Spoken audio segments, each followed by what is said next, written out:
আসসালামু আলাইকুম। আশা করি সবাই ভালো আছেন।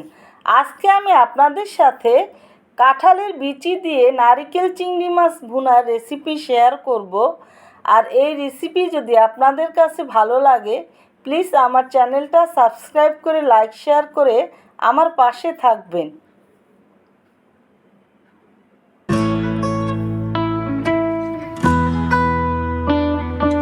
আমি এই রান্নাতে কিছুটা পুঁইশাক পাতা ব্যবহার করব। সেজন্য আমার ছাদ বাগান থেকে লাল এবং সবুজ পুঁইশাক গাছ থেকে ৮-৯টা পুঁইশাক পাতা আমি তুলে নিয়ে ভালো করে ধুয়ে পরিষ্কার করে নেওয়ার পরে কেটে সাইডে রেখে দিব এবং চুলাটা আমি অন করে দিয়ে মিডিয়াম হিটে একটা কড়াই দিয়ে আধা কাপের মতো সয়াবিন তেল দিয়ে তেলটা গরম হয়ে গেলে এখানে আধা কেজি মাঝারি সাইজের চিংড়ি মাছ আছে এবং চিংড়ি মাছটা আমি এভাবে কেটে নিয়ে ধুয়ে নিয়েছি এবং এখানে 1 চামচ হলুদের গুঁড়া, 1 চামচ মরিচের গুঁড়া এবং স্বাদ মতো লবণ দিয়ে মাছের আমি 2 মিনিটের মতো এই তেলের ভিতরে মাছটা একটু ভেজে নিয়ে তুলে নিব।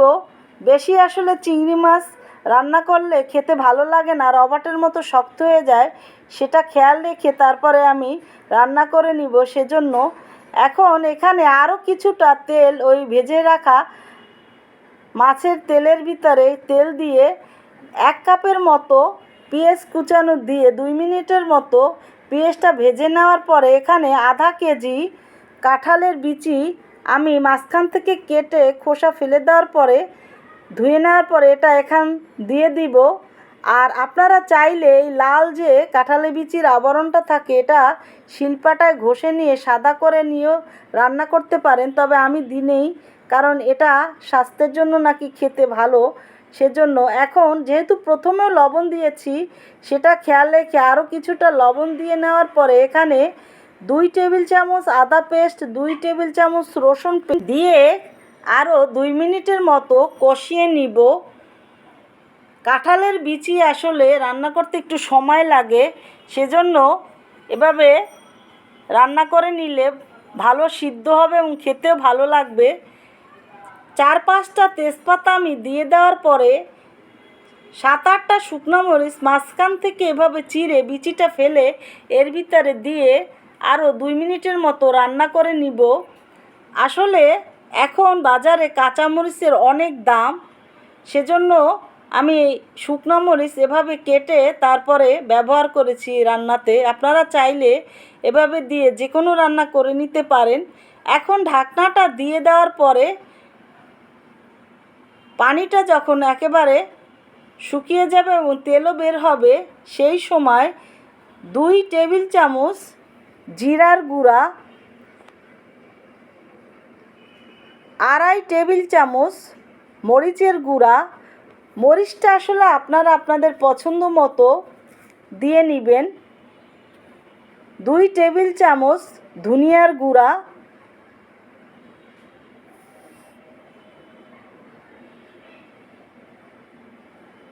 2 চা চামচ হলুদের গুঁড়া দিয়ে একটু সামান্য গরম পানি দিয়ে আবারও কিছুক্ষণ রান্না করে নিব। আর এই মরিচ মশলার গুঁড়াটা পরে দেওয়ার কারণ তাহলে এর কালারটা এই রান্নাতে দারুণ আসবে, সেজন্য আমি আদা রসুনের সাথেই এটা দেইনি।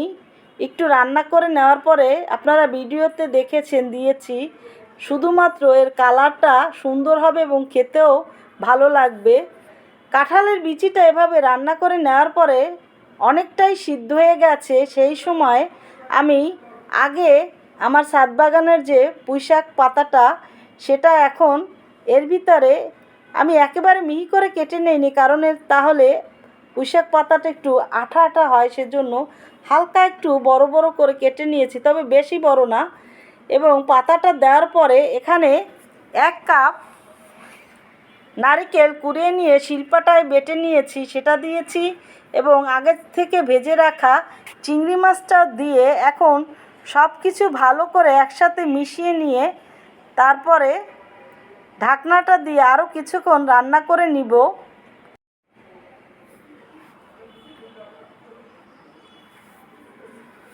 আমার সব কিছুই ভালোভাবে সিদ্ধ হয়ে গেছে। আরও কিছুক্ষণ রান্না করে নেওয়ার পরে এবং আস্তে আস্তে তেলটাও বের হয়ে গেছে এবং কালারটাও কিন্তু দেখতে দারুণ এসেছে।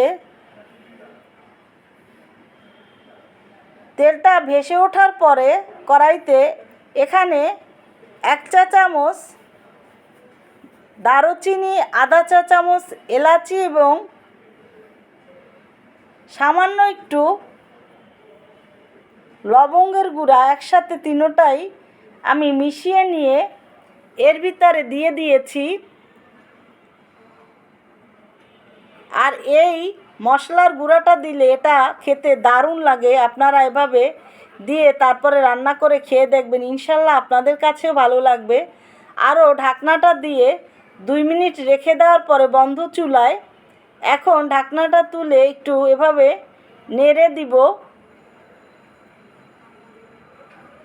আর রান্নার শেষের সময় এই গরম মশলার গুঁড়োটা দেবেন, দিয়ে 1-2 মিনিটের মতো কম হিটে রান্না করে নিয়ে তারপর চুলাটা বন্ধ করে দিলে এর স্মেলটা দারুণ আসে। তো তৈরি হয়ে গেল আমার কাঁঠালের বিচি দিয়ে নারিকেল চিংড়ি মাছ ভুনা রেসিপি। আল্লাহ হাফেজ।